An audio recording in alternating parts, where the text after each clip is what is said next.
প্রিয় দর্শক, আপনাদের সবাইকে ওয়েসিজ এই সময় অনুষ্ঠানে স্বাগতম। সঙ্গে আছি আমি এস.এম. আকাশ। আপনারা হয়তো জানেন যে রাজধানীতে বাংলাদেশের কমিউনিস্ট পার্টির জাতীয় কংগ্রেস চলছে।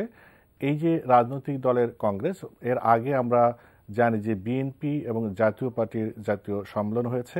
এই যে রাজনৈতিক দলগুলোর যে জাতীয় সম্মেলন হচ্ছে, এটা গণতন্ত্রের জন্য কতটা সহায়ক যেমন আলোচনা করব, তেমনি আমরা আলোচনা করব বাম রাজনীতির বর্তমান অবস্থা এবং ভবিষ্যৎ নিয়ে। আর এ বিষয়ে আলোচনা করার জন্য আমাদের স্টুডিওতে দুইজন অতিথিকে আমন্ত্রণ জানিয়েছি। তাদের সাথে আপনাদের পরিচয় করে দিচ্ছি।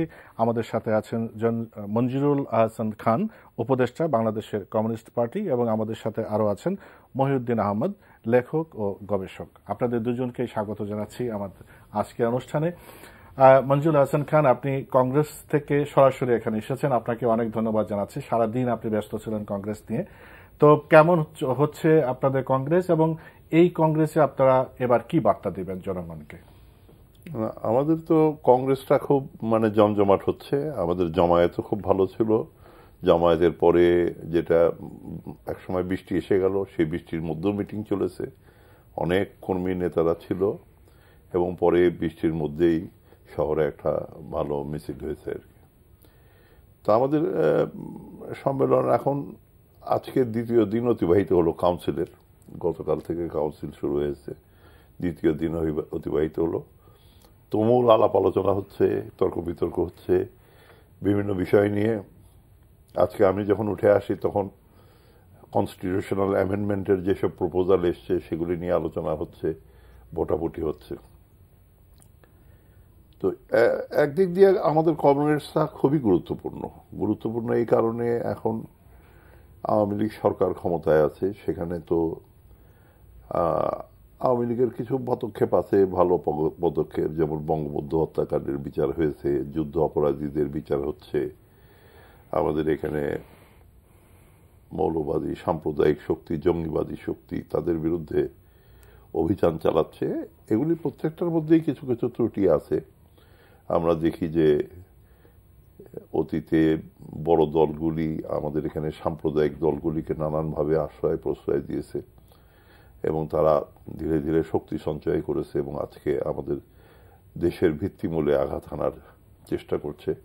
সেই প্রেক্ষাপটে আপনাদের এই কংগ্রেস বা এই কাউন্সিলে আপনাদের কোনো বার্তা আছে কিনা? হ্যাঁ, আমরা যেটা আমাদের বার্তা দিয়েছি সেটা হচ্ছে সাম্রাজ্যবাদ, লুটপাটতন্ত্র, জঙ্গিবাদ এবং গণতন্ত্রহীনতা নিপাত যাক, এটি আমরা বলেছি আর কি।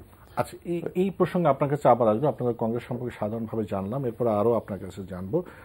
জনাব মহিউদ্দিন আহমেদ, যেটা বললেন যে সাম্রাজ্যবাদ বা গণতন্ত্রহীনতা বা লুটেরাতন্ত্র, এই কথাগুলো আমরা বাম রাজনৈতিক দলগুলোর পক্ষ থেকে শুনি, কিন্তু যাদের বিরুদ্ধে বলা হয় যে দুটো রাজনৈতিক দল এখানে ক্ষমতায় বারবার ঘুরে ফিরে আসে, এই বাম রাজনীতি সিপিবি সহ যারা আছেন, কিন্তু দীর্ঘদিনেও আমরা দেখি যে তারা জনগণের সেই রকম প্রতিনিধি হয়ে উঠতে পারছে না। আপনি কিভাবে এটাকে অ্যানালাইসিস করবেন? বাম রাজনীতি সম্পর্কে যদি আমরা আলোচনা করি, তাইলে আমার ব্যক্তিগত অভিমত হচ্ছে এটা চিত্রটা কিন্তু অনেকটাই বিয়োগান্ত।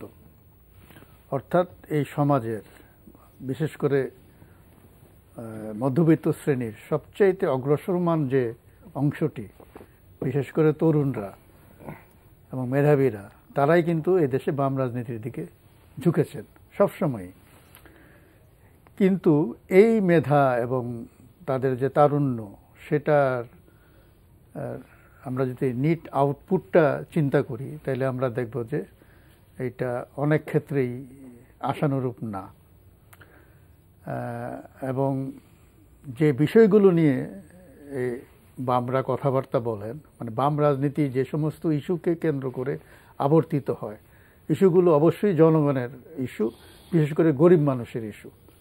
তারা শ্রেণীর কথা বলেন, তাই না, দরিদ্র এবং সর্বহারা শ্রেণীর কথা বলেন। কিন্তু একটা জিনিস আমাদের স্বীকার করতে হবে যে দরিদ্র মানুষের কাছে তারা পৌঁছতে পারেন নাই, এটা একটা ব্যর্থতা আছে। এবং এই যে পৌঁছতে না পারা, এটার জন্য আমি বামদেরকে ওইভাবে দায়ী করব না। তাদের তো ইচ্ছা ছিল পৌঁছানোর, এবং এটার জন্য তারা কম ত্যাগ স্বীকার করেননি। একটা দীর্ঘ সময় ছিল কমিউনিস্ট পার্টি এদেশে ব্যান্ড ছিল। কমিউনিস্ট পার্টির মধ্যে নানান দলবদল ছিল, কিন্তু সবগুলি ব্যান্ড ছিল এবং সুযোগ ছিল না। তারপরে কারা নির্যাতন, তারপরে নানান রকমের হয়রানি, এগুলো শিকার তারা হয়েছেন। ত্যাগের আমি বলতেছি এই ব্যাপারে মানে অনেক ক্ষেত্রেই তারা দৃষ্টান্ত হতে পারেন। কিন্তু এই যে জনগণের কাছে না পৌঁছানো, প্রধান কারণটা হচ্ছে তাদের ইস্যুগুলো এবং তাদের বার্তাগুলো জনগণ বুঝতেই পারেননি, ভাষাটা। আপনি দেখবেন যে ওই সময়ে প্যারালালি আমাদের দেশে যে 50-এর দশকের শেষের দিকে, বিশেষ করে 60-এর দশকে যে জাতীয়তাবাদী রাজনীতির উত্থানটা হলো, তার জোয়ারে কিন্তু অন্যান্য যত স্রোতধারা ছিল সব কিন্তু ভেসে দেয়। তো সুতরাং এইখানে একটা আলোচনা আসতে পারে যে ওই সময় যারা বাম রাজনীতি করতেন তারা কি এই জাতীয়তাবাদ যে একটা বড় প্রবণতা, এটাকে কি তারা ওই সময় ওইভাবে মূল্যায়ন করেননি, অথবা এদেশের সাধারণ মানুষের কাছে তখন যেটা মনে হয়েছিল যে সাধারণ বাঙালি জনগোষ্ঠীর ইন্টারেস্ট সবচাইতে ভালোভাবে কে রিপ্রেজেন্ট করে। তো 60-এর দশকের শেষ দিকে এসে এটা প্রমাণিত হলো যে ওই ইন্টারেস্টটা সবচেয়ে ভালো রিপ্রেজেন্ট করেছে আওয়ামী লীগ এবং শেখ মুজিবুর রহমান, তাদের নেতা। তো বামরাও কিন্তু অত্যন্ত বলিষ্ঠভাবেই কিন্তু স্বাধিকারের কথা বলেছে, স্বায়ত্তশাসনের কথা বলেছে, কিন্তু ফসলটা কিন্তু সবসময় গেছে যারা মূলত জাতীয়তাবাদী তাদের হাতে। এবং এই যে তখন একটা বিচ্ছিন্নতা, তারপরে 71-এর একটা মুক্তিযুদ্ধ হলো। মুক্তিযুদ্ধের পরে আমার মনে হয়েছে যে বাম যারা, তারা সঠিক ইস্যু নির্ধারণে মানে কার্যকরভাবে সফল হয় নাই, এটা আমার ব্যক্তিগত অভিমত। এখন 40-45 বছর পরে এসে আমরা হয়তো খুব সহজেই বলতে পারি যে 40-45 বছর আগে ওনারা যা করেছেন এটা ঠিক ছিল না, ভুল ছিল। কিন্তু ওই সময় এই রাজনীতিটা যারা করেছেন তারা কোন পরিপ্রেক্ষিতে এই রাজনীতিটা করেছেন সেটা তারা ভালো বলতে পারবেন। আমি একটা কথা বলে শেষ করছি, এদেশের বাম রাজনীতি সবসময়ই কিন্তু বামদের যে আন্তর্জাতিক কেন্দ্র এবং চীন এবং সোভিয়েত ইউনিয়ন, তাদের পররাষ্ট্র নীতিকে কেন্দ্র করে আবর্তিত হয়েছে। এবং এই দেশের রাষ্ট্র ক্ষমতাকে অ্যাড্রেস করে যে আগ্রাসী রাজনীতি করা, সেটা তারা করেননি, যেই কাজটা আওয়ামী লীগ করতে পেরেছিল। যে অনেকগুলো শুনলাম আপনারা, বিশেষ করে আপনি শুরুতে যেন বলছেন যে কমিউনিস্টদের অনেক অবদান বা দরকার আছে, কিন্তু একটু আত্মসমালোচনা কখনো করেছেন কিনা? কারণ এই যে অন্য অন্য যেমন মহিউদ্দিন আহমেদ যেমন বলছিলেন যে যতগুলো গণতান্ত্রিক আন্দোলন আছে সবগুলোই দেখা যাচ্ছে যে আপনারা বাম রাজনীতি যারা করেন বিভিন্ন সংগঠন, প্রত্যেকেরই কিন্তু গুরুত্বপূর্ণ ভূমিকা আছে এবং জেল জুলুম থেকে আরম্ভ করে অনেক ত্যাগ আপনাদের আছে। এবং আপনারা কমিউনিস্ট পার্টি বা জাসদ বা অন্যান্য যারা আছে তারা সবাই কিন্তু গণমানুষের আকাঙ্ক্ষার কথা বলেন এবং একদম শ্রেণী যারা গরিব মানুষ তাদের কথাই বলেন। কিন্তু তারপরেও যেমনটি মহিউদ্দিন আহমেদ বলছিলেন যে আপনারা বৃহত্তর জনগোষ্ঠীর প্রতিনিধি হয়ে উঠতে পারলেন না। কখনো কি আত্মসমালোচনা করেছেন? কারণটা কি? এটা একটা আমাদের ইতিহাস ঐতিহাসিকভাবে দেখতে হবে, ইতিহাসের প্রেক্ষাপটে দেখতে হবে, সমাজ বিকাশের যে ইতিহাস সেই ধারায় দেখতে হবে। এবং সেটা যদি আমরা দেখেন দাস যুগে দাসরা বিদ্রোহ করেছে, কিন্তু সেই দাস যুগে যে বিপ্লব হয়েছে সেই বিপ্লবের পরে কিন্তু দাসরা ক্ষমতায় আসে নাই, ক্ষমতায় এসছে সামন্ত ভূস্বামীরা। সামন্ত ভূস্বামীদের বিরুদ্ধে যখন আন্দোলন হয়েছে সেই আন্দোলনে জনগণ সামিল হয়েছে। ইংল্যান্ডে যে আন্দোলন হয়েছে সে আন্দোলনে সাধারণ মানুষ, শ্রমিকরা, চার্টিস্ট আন্দোলন, শ্রমিকরা আন্দোলনে নেমেছে, সংগ্রাম করেছে, জার্মানিতে সংগ্রাম করেছে, ফ্রান্সে সংগ্রাম করেছে, কিন্তু ক্ষমতায় এসেছে বুর্জোয়ারা। একটা সমাজ বিকাশের এক একটা পর্যায়ে থাকে, সে পর্যায়ে এক একটা শ্রেণী এসে লিডিং রোল নেয় এবং তারা ক্ষমতায় আসে। আমাদের এখানেও কিন্তু আমাদের এখানে শ্রমিক, কৃষক, জনগণ তারা লড়াই করেছে, কিন্তু আমাদের সমাজটা যেহেতু বুর্জোয়া সমাজ, এখানে কিন্তু ধনিক গোষ্ঠী তারা শেষ পর্যন্ত চূড়ান্ত বিচারে ক্ষমতায় এসছে। এটা কিন্তু ইতিহাসের একটা গতিধারা। আমরা ইচ্ছা করলে এই ইতিহাসের গতিধারা আমার ইচ্ছা মতো আমরা পরিবর্তন করতে পারবো না, কিন্তু সেখানে আমাদের ভূমিকা কিন্তু এই লড়াইয়ের মধ্যে আমাদের ভূমিকাটা আমরা রাখার চেষ্টা করেছি এবং সেটার সুফল আপনি যেটা বললেন যে অনেকগুলি হয়তো আওয়ামী লীগ পেয়েছে, এবং আমি এটাকে এইভাবে দেখি না যে আওয়ামী লীগ পেয়েছে, দেশ পেয়েছে। যেমন আমরা 1947 সালে পাকিস্তান হওয়ার পর আওয়ামী লীগের অনেক নেতারাই তো যারা স্বাধীনতা আন্দোলন করেছিলেন, নেতৃত্বে ছিলেন, তারা অনেকেই তো পাকিস্তানের জন্য আন্দোলন করেছেন। আমরা কিন্তু সেই সময় বলেছিলাম যে পাকিস্তান একটা কৃত্রিম রাষ্ট্র, এটা টিকবে না। মনি সিং খুব জোরের সাথে বলেছেন। সেখানে আমরা একটা স্লোগান দিয়েছিলাম, ইয়ে আজাদি ঝুটা হ্যায় লাখো তার বুকায়। স্লোগানটা সঠিক ছিল, কিন্তু আমরা তখনই যে পাকিস্তানের বিরুদ্ধে রাস্তায় নামলাম এবং একটা পর্যায়ে বিভিন্ন জায়গায় একটা সশস্ত্র বিদ্রোহের মতো হলো, কিন্তু সেটা কিন্তু সেই সময় জনগণ গ্রহণ করেনি। জনগণ তখন পাকিস্তানের পক্ষে ছিল। ওখানে একটা ভোট হয়েছিল এর আগে, ভোট, সেই ভোটে কিন্তু পাকিস্তানের মানুষ বেশি ভোট দিয়েছিল ওয়েস্ট পাকিস্তানের তুলনায়। পুরো পাকিস্তানের মানুষ বেশি ভোট দিয়েছিল পাকিস্তানের পক্ষে। সেই মানুষের যে মুডটা, সেটা কিন্তু আমরা বিবেচনায় নিই। মানুষ তখন আওয়ামী ইয়ে সম্পর্কে আশা করছে, আপনার পাকিস্তান সম্পর্কে আশা করছে। তারপরে আমরা পরবর্তীকালে আমরা যেটা সঠিকভাবে করেছি যে আমরা বিশেষ করে কালচারাল মুভমেন্টের দিকে নজর দিলাম এবং আমাদের দেশে একটা সেকুলার ডেমোক্রেটিক প্রোগ্রেসিভ কালচার, এটা আমরা ডেভেলপ করলাম। আমাদের এখানে তো একটা মুসলিম দেশ, সেখানে তো গণতান্ত্রিক সংস্কৃতিটাই কিন্তু গড়ে ওঠে নাই। আপনার কংগ্রেসে যে ধরনের গণতন্ত্র ছিল, মুসলিম লীগে তো সেই ধরনের গণতন্ত্র ছিল না। মুসলিম লীগ এখানে ছিল আপনার নওয়াবদের নেতৃত্বে ইস্ট পাকিস্তানে। তখন আমরা এই যে গণতন্ত্রের ধারণাগুলি আস্তে আস্তে প্রচার শুরু করলাম এবং আমরা আমাদের ভূমিকা পালন করা শুরু করলাম। এবং প্রথম যেটা হলো যে ভাষা আন্দোলন 1948 সনে এবং পরবর্তীকালে 1952 সনে, সেই ভাষা আন্দোলনে কিন্তু আমরা একটা বিরাট ভূমিকা পালন করেছি। সেই ভাষা আন্দোলন সম্পর্কে একটা গবেষণা হয়েছিল। সেই গবেষণায় দেখা গেছে যে ভাষা আন্দোলনের 60% শতকরা 60% অ্যাক্টিভিস্ট কর্মী, যারা সক্রিয় কর্মী, তারা হচ্ছে সব সমাজতন্ত্রবাদী ছিল আর কি। সেটা নিয়ে কোনো সেই জায়গায় ভূমিকা রেখেছি আমরা, এইভাবে ভূমিকা আমরা রেখেছি বিভিন্ন সময়। কিন্তু জনগণকে যে রিপ্রেজেন্ট করা নাকি আপনারা এইভাবে আমরা কিন্তু করেছি নির্বাচন। যেমন আপনি ধরেন 1954 সনে যখন আপনার যে নির্বাচন হয়, সেই সময় 1954 সনে যুক্ত ফ্রন্ট গঠন করার ব্যাপারে কমিউনিস্ট পার্টির একটা উদ্যোগী ভূমিকা ছিল এবং কমিউনিস্ট পার্টি উদ্যোগ নিয়ে আমাদের মির্জা ভাই, মির্জা সামাদ আর কি, দিনাজপুরের, তিনি আমাদের ওপেন পার্টির সেক্রেটারি ছিলেন। তখন তো পার্টি আন্ডারগ্রাউন্ড সম্পন্ন, কিন্তু ওপেন একটা আমরা টিম রেখেছিলাম যারা কাজ করতেন নানানভাবে। তো ওনারা উদ্যোগ নিলেন এই যুক্ত ফ্রন্ট গঠন করার। তখন তো আওয়ামী লীগ নেতৃত্ব থেকে কিন্তু বাধা হয়েছিল কিছু, কিন্তু তারপরেও কিন্তু সেই মুসলিম লীগের স্বৈরাচারকে মোকাবেলা করার জন্য আমরা সেই সময় যুক্ত ফ্রন্ট গঠন করি। পরে যুক্ত ফ্রন্ট যখন গঠন হয়, সেই গঠন হওয়ার সময় কিন্তু আপনার ফজলুল হক সাহেব, তার সঙ্গে কৃষক প্রজা পার্টি, তার সঙ্গে আপনার নিজামী ইসলামী ছিল। নিজামী ইসলামী শর্ত দিল যে যুক্ত ফ্রন্টে কমিউনিস্ট পার্টিকে নেওয়া যাবে না। আমরা রাজি হয়ে গেলাম, ঠিক আছে আমরা থাকবো না, কিন্তু তবুও যুক্ত ফ্রন্ট গঠিত হোক। এবং যুক্ত ফ্রন্টের সাথে সহযোগিতা করে আমরা সেদিন নির্বাচন করলাম এবং আমাদের কিন্তু 10-15 জন পার্লামেন্ট মেম্বার তখন নির্বাচিত হয়েছিল। তখন তো নির্বাচনী ব্যবস্থাটা এরকম কলুষিত ছিল না। এই ধরনের সর্দার ফজলুল করিম তিনি থেকে পার্লামেন্টে নির্বাচন হয়ে গেলেন জেলখানার মধ্যে থেকে। তো এইভাবে সেই সময় কিন্তু আমরা জনপ্রতিনিধিত্ব আমরা পাই। পরবর্তীতে তো আস্তে আস্তে আরো আপনাদের অবস্থান শক্ত হওয়ার কথা, সেখানে দুর্বল হলো। যেটা ট্র্যাজেডি হলো যে দেখেন, একটা সময় তো স্বায়ত্ত শাসনের প্রশ্নে আওয়ামী লীগ বিট্রে করলো। সরওয়ার্দী সাহেব পিন্ডির সাথে এগ্রিমেন্ট করে উনি প্রধানমন্ত্রী হয়ে গেলেন এবং প্রধানমন্ত্রী হয়ে, যে তখন তো আওয়ামী লীগের মধ্যে আমরা কাজ করতাম, প্রধানমন্ত্রী হয়ে তিনি বললেন যে স্বায়ত্ত শাসনের প্রশ্ন এবং জোট নিরপেক্ষ পররাষ্ট্রনীতির প্রশ্নে তিনি এটা যে আওয়ামী লীগের সেই সময় যে রোল সেটা পরিত্যাগ করলেন।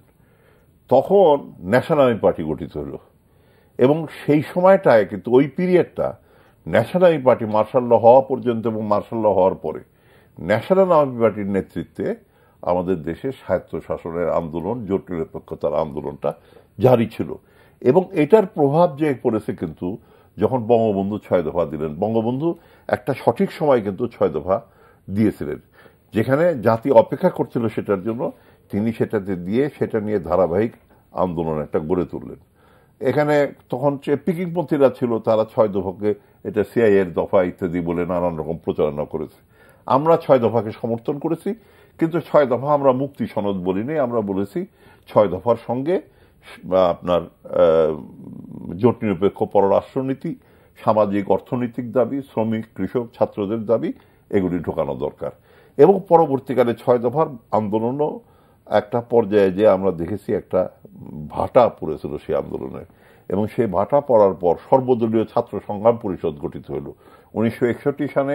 আমাদের এখানে বঙ্গবন্ধু, আমাদের কাকরাইলে মানিক মিয়ার বাড়িতে বঙ্গবন্ধু এবং আমাদের পার্টির নেতা কমরেড মণি সিং খোকারায়, তাদের সাথে একটা গোপন বৈঠক হয়।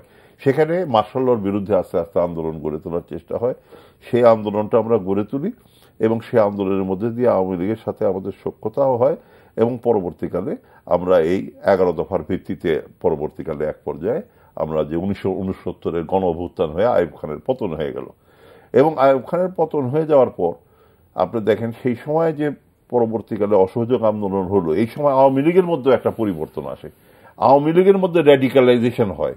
এটা কিন্তু ইম্প্যাক্টটা হচ্ছে আমাদের কমিউনিস্ট পার্টির যে ভূমিকা, লেফট পার্টির যে ভূমিকা, সেই ভূমিকার ফলে কিন্তু আওয়ামী লীগের মধ্যে পরিবর্তন আসে, এবং আওয়ামী লীগের কর্মসূচিতে সমাজতন্ত্র স্থান পায়, এবং সেই সমাজতন্ত্র পরে, স্বাধীনতার পরে আমাদের সংবিধানের স্থান পায়।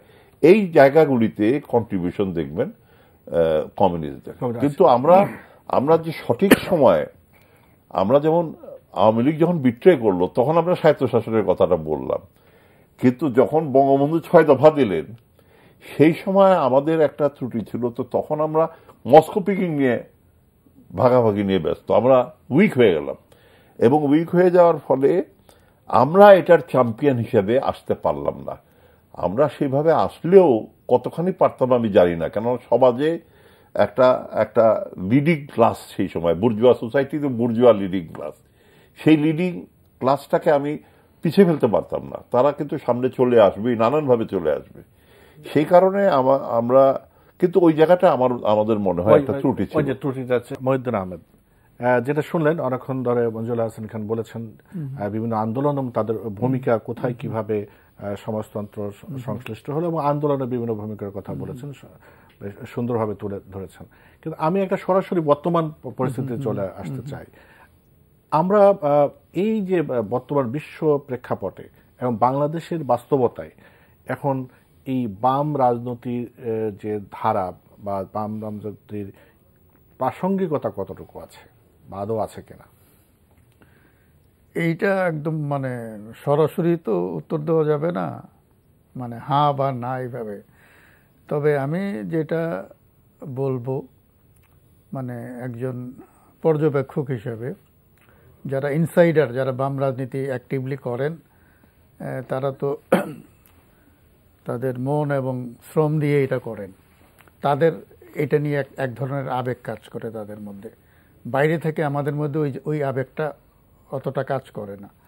তো সুতরাং আমি একটা জিনিস দেখি যে এই দেশের বাম আন্দোলনের প্রাসঙ্গিকতাটা নির্ভর করে সেইটা জনগণের কাছে কতটুকু প্রাসঙ্গিক, অর্থাৎ সাধারণ মানুষের যে দৈনন্দিন যে চাওয়া পাওয়ার বিষয়গুলো আছে সেটাকে তারা কত সাকসেসফুলি অ্যাড্রেস করতে পারেন সেটার উপর ডিপেন্ড করে। যে জন্য আমি উদাহরণটা দিলাম যে 60-এর দশকে যে জাতীয়তাবাদী রাজনীতি, যে পাকিস্তানের দুই অংশের মধ্যে যে বঞ্চনা, অর্থনৈতিক বৈষম্য, সেটার পরিপ্রেক্ষিতে স্বায়ত্তশাসনের আন্দোলনটা, সেটাকে বেস্ট রিপ্রেজেন্ট করেছিল ওই সময় আওয়ামী লীগ এবং শেখ মুজিব। তো ওই আপনি কিন্তু রাজনীতিতে কিন্তু শূন্যতা থাকে না। তো মাঠ আপনি যদি একবার ছেড়ে দেন, সেই মাঠে ফিরে আসাটা খুবই কষ্টকর, প্রতিযোগিতা করে। তারপরে দেশটা তো স্বাধীন হলো। দেশ মুক্তিযুদ্ধে মোটামুটি অনেকগুলো রাজনৈতিক দলই, ওই সোকর ইসলাম পছন্দ পার্টি যে কয়েকটা ছিল 4-5টা, এরা বাদ দিয়ে সবাই পার্টিসিপেট করেছেন, এবং এদেশের মানুষের তো মানে বলা যায় যে পরিমাণ ত্যাগ স্বীকার করতে হয়েছে এটার উদাহরণ পৃথিবীতে খুবই কম আছে। কিন্তু সেখানে আওয়ামী লীগের বাইরে যে অন্যান্য রাজনৈতিক দল আছে, বিশেষ করে বামপন্থীরা, তাদেরকে একটা লোক দেখানো উপদেষ্টা কমিটিতে নেওয়া হয়েছিল, একটা গ্রুপ ছবি তুলে সেটাও পত্রিকায় দেওয়া হয়েছিল। এর বাইরে কিন্তু এই কমিটি কার্যকর ছিল না, এটা আমরা সবাই জানি। তো সুতরাং ভূমিকা রাখারও স্কোপও তেমন ছিল না, এবং প্রবাসী সরকারেরও নানান রকমের সীমাবদ্ধতার মধ্যে দিয়ে কাজ করতে হচ্ছে, সে আরেক ইতিহাস। বাংলাদেশ স্বাধীন হওয়ার পর আমরা যেটা দেখলাম, আওয়ামী লীগ ক্ষমতাসীন, এবং ওইখানে ওই সময়ে আমি বলবো যে আওয়ামী লীগের পরেই সবচাইতে জনপ্রিয় রাজনৈতিক দল ছিল ন্যাশনাল আর্মি পার্টি এবং কমিউনিস্ট পার্টি। এখন এবং 73 সালে নির্বাচনেও আমরা দেখি যে এত কিছুর পরেও national army party, Muzaffar group যেটাকে বলি, তারাও 8% ভোট পেয়ে সেকেন্ড ছিলেন আওয়ামী লীগের পরে। জাসদ পেয়েছিল 6%-এর মতন ভোট। তো কিন্তু একটা রাজনৈতিক শূন্যতা ছিল, এবং ওই সময়ে দেশে একটা সুযোগ সৃষ্টি হয়েছিল আওয়ামী লীগের অরবিটের বাইরে গিয়ে একটা কার্যকর বিরোধী দল হিসাবে এমার্জ করার। সেই ভূমিকাটা আমি বলবো যে ঐতিহাসিকভাবেই নিতে পারত ন্যাশনাল আর্মি পার্টি, কিন্তু তারা সেই ভূমিকাটা তখন নেয়নি। সেই আবার একই ওই যে সোভিয়েত ইউনিয়নের ফরেন পলিসিকে সার্ভ করতে গিয়ে তারা আওয়ামী লীগের সাথে একটা অ্যালায়েন্সে গেল। আজকে যে 4টি ইস্যু তুলে কংগ্রেসে যে বক্তব্যটা দেওয়া হচ্ছে, সাম্রাজ্যবাদ, দুর্নীতি, গণতন্ত্রহীনতা, আর একটা হচ্ছে এই জঙ্গিবাদ, 72 সালের কনটেক্সটটা যদি আমরা চিন্তা করি, ওই সময় ওইটা ছিল। তখনও সাম্রাজ্যবাদ ছিল, দুর্নীতি ছিল, গণতন্ত্রহীনতা। আমি বলবো এটা তো একটা আপেক্ষিক ব্যাপার, কতটুকু গণতন্ত্র, এটা নিয়ে অনেক প্রশ্ন ছিল। এবং জঙ্গিবাদের স্বরূপটা অন্যরকম ছিল। তখন ছিল রাজনীতিতে একটা সন্ত্রাসবাদী ধারা ছিল, যে যত বেশি অস্ত্রের কথা বলবে, বিপ্লবের কথা বলবে, সশস্ত্র রাজনীতির কথা বলবে, সে তখন জঙ্গি। এখানে মিলিটেন্সিটা কিন্তু, পলিটিক্যাল মিলিটেন্সিটা খুব ইতিবাচক হিসাবে আসতো ওই সময়। এখন তো এটার অন্য অর্থ, এখন জঙ্গিবাদটা ধর্মাশ্রয় হয়ে যাওয়াতে এটার অন্যরকম অর্থ দাঁড়িয়ে গেছে। তো ওই সময়েও ওই শর্তগুলো উপস্থিত ছিল, কিন্তু তখন কমিউনিস্ট পার্টি সিদ্ধান্ত নিয়েছিল তারা আওয়ামী লীগের সাথে কোলাবোরেট করবে। তো আওয়ামী লীগের সাথে কোলাবোরেট করার ফলে কি হলো, ওই শূন্যতা তো শূন্যতা থাকে না, ওই শূন্যতাটা পূরণ করেছিল জাসদ, এবং জাসদের উত্থানটাও কিন্তু অনিবার্য হয়ে গিয়েছিল। তো এখানে আমি অন্য কোনো রকম কনস্পিরেসি থিওরি এনে লাভ নেই। এই অনিবার্য করেনি, কারণ এই দেশের মানুষের যে আকাশ ছোঁয়া আকাঙ্ক্ষা এবং যুদ্ধ ফেরত তরুণদের যে স্বপ্ন, এটাকে ধারণ করার মতন ক্ষমতা আওয়ামী লীগের মতো একটা কনজারভেটিভ দলের ছিল না। এই বাস্তবতাটাকে কমিউনিস্ট পার্টি বোঝে নাই। এখন বোঝে কিনা আমি জানি না। আবার কাজে এই শর্তগুলো থাকা সত্ত্বেও তখন কমিউনিস্ট পার্টি কি বলে, এবং ওই মুজাফফর নেপের কথা বলবো, তারা আওয়ামী লীগের সাথে অ্যালায়েন্সে গেল, ত্রিদলীয় ঐক্যজোট করলো, করে যে সরকারকে কোলাবোরেট করলো, তারা বাকশালের পার্টনার হলো সবাই করে। হলো কি, তারা আমি বলবো যে যাদের বিরুদ্ধে আজকে তারা বলছেন, ওই সময়ে রীতিমতো তাদেরকে ওয়াক ওভার দিলেন তারা। এবং ওই সময়ে জাসদ নেতৃত্ব তারা ওই সিচুয়েশনটাকে যেভাবে হ্যান্ডেল করেছে, এটা জাসদের পক্ষেও যায় নাই, আওয়ামী লীগের পক্ষে তো অবশ্যই থাকে না এই সিচুয়েশন।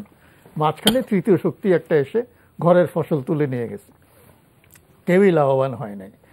তো আমি মনে করি যে ওই সময়টা তো আমরা ফিরে পাবো না।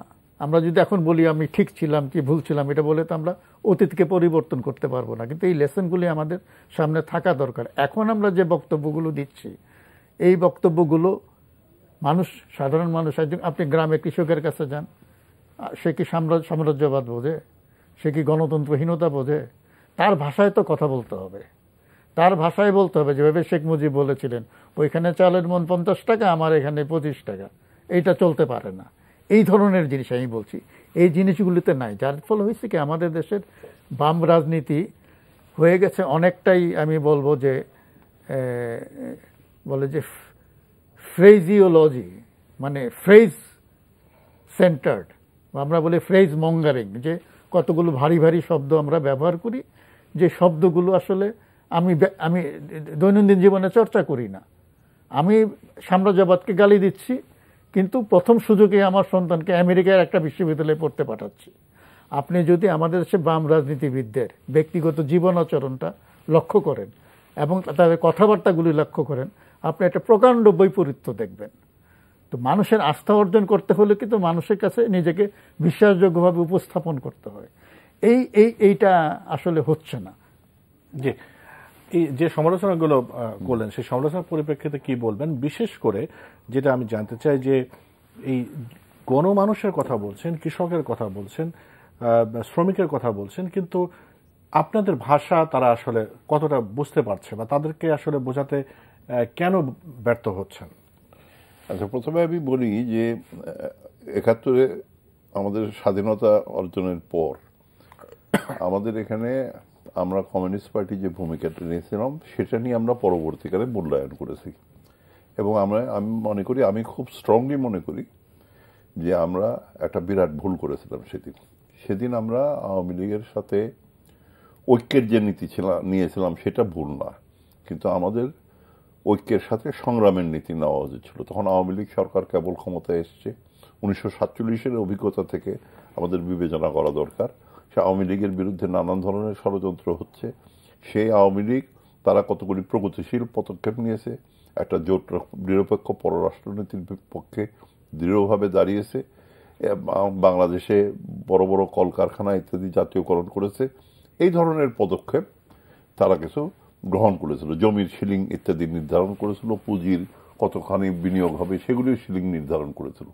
অর্থাৎ পুঁজিবাদের বিকাশটাকে তারা একটা নিয়ন্ত্রণ করার জন্য চেষ্টা করেছিল। আমাদের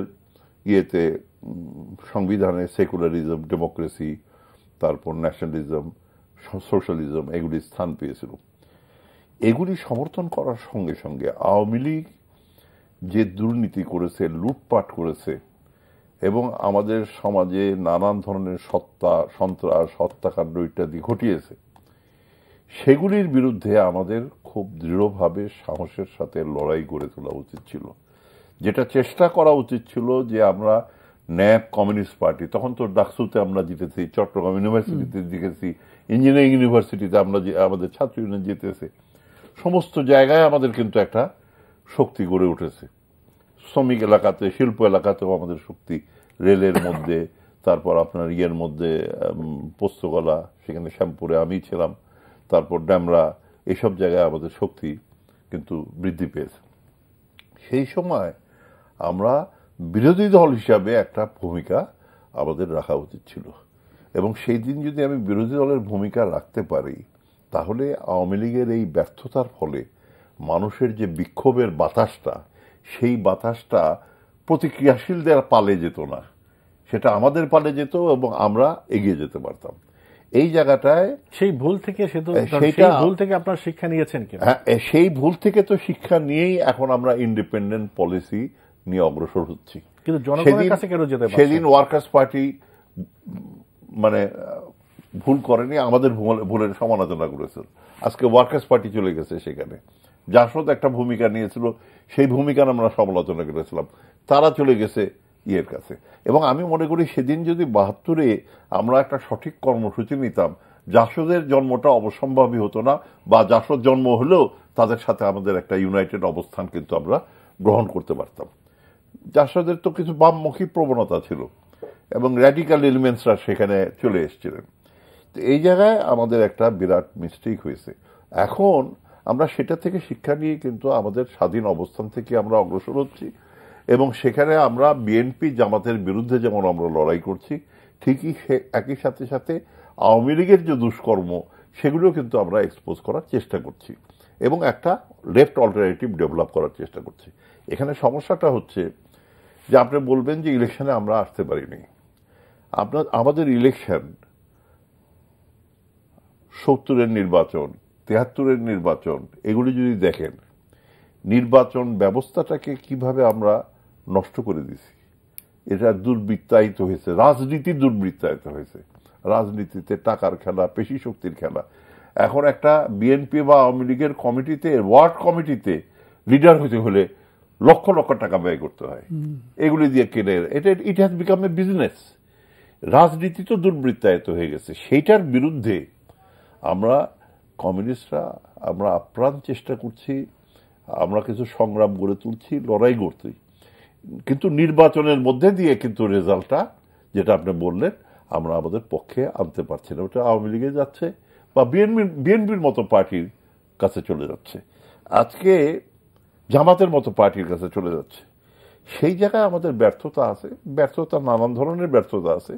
একটা ব্যর্থতা আমরা হয়তো মনে করি, যেটা মহিউদ্দিন ভাইও বললেন, যে আমরা হয়তো প্রকৃত যে ভাষায় আমরা মানুষকে বুঝাতে পারবো সেটা আমরা সেই ভাষাটা আমরা মানুষের কাছে তুলে ধরতে পারি না। যেটা মৌলানা ভাসানী লোকায়ত সমাজতন্ত্রের একটা দৃষ্টিভঙ্গি নিয়ে কিন্তু তিনি অনেক মানুষের কাছে, মেহনতি মানুষের কাছে যেতে পেরেছিলেন। সেই জায়গাটা হয়তো আমাদের কিছুটা ত্রুটি আছে। কিন্তু আমি বলবো যে আমাদের যে পাবলিক আমাদের পক্ষে আসে না, এটা কিন্তু ঠিক না।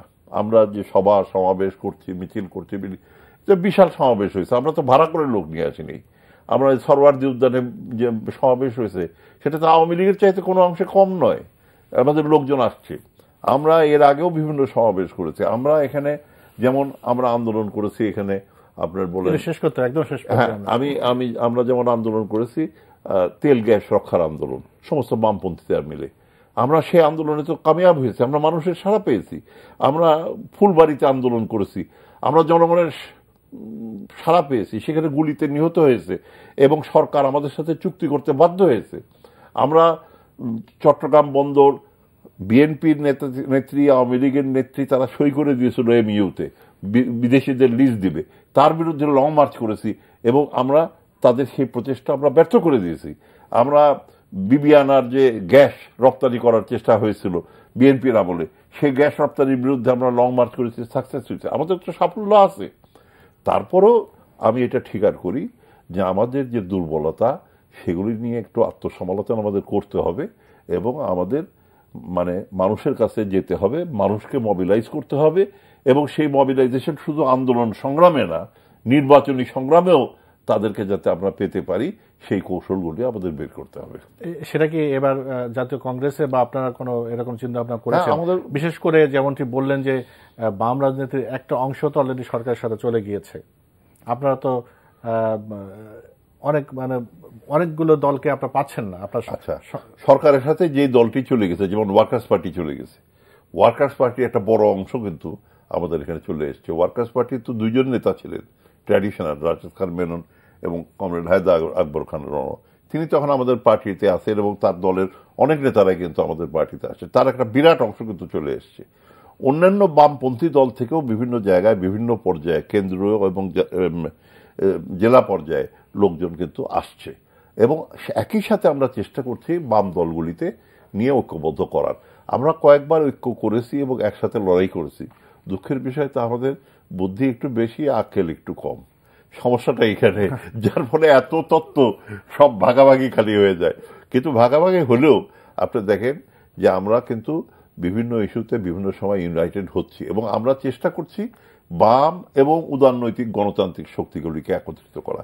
আজকে বাংলাদেশে যে একটা বিরোধী আন্দোলনের একটা সংকট চলছে, এই সংকট থেকে উত্তরণের কোনো পথ নাই, আমাদেরকে বায়ে ঘুরতে হবে এবং সেই জন্য আমাদের এখানে কমরেড মনি সিং এর যারা সমর্থক ছিলেন, কর্নেল তাহেরের সমর্থক ছিলেন, আপনার তোহা ভাইদের সমর্থক ছিলেন, এই সমস্ত বামপন্থী তাদেরকে আজকে অমর সেনের সমর্থক ছিলেন, সবাইকে আজকে যদি আমরা ঐক্যবদ্ধ করতে পারি তাহলে পরে আমরা একটা বিকল্প শক্তি গড়ে তুলতে পারবো।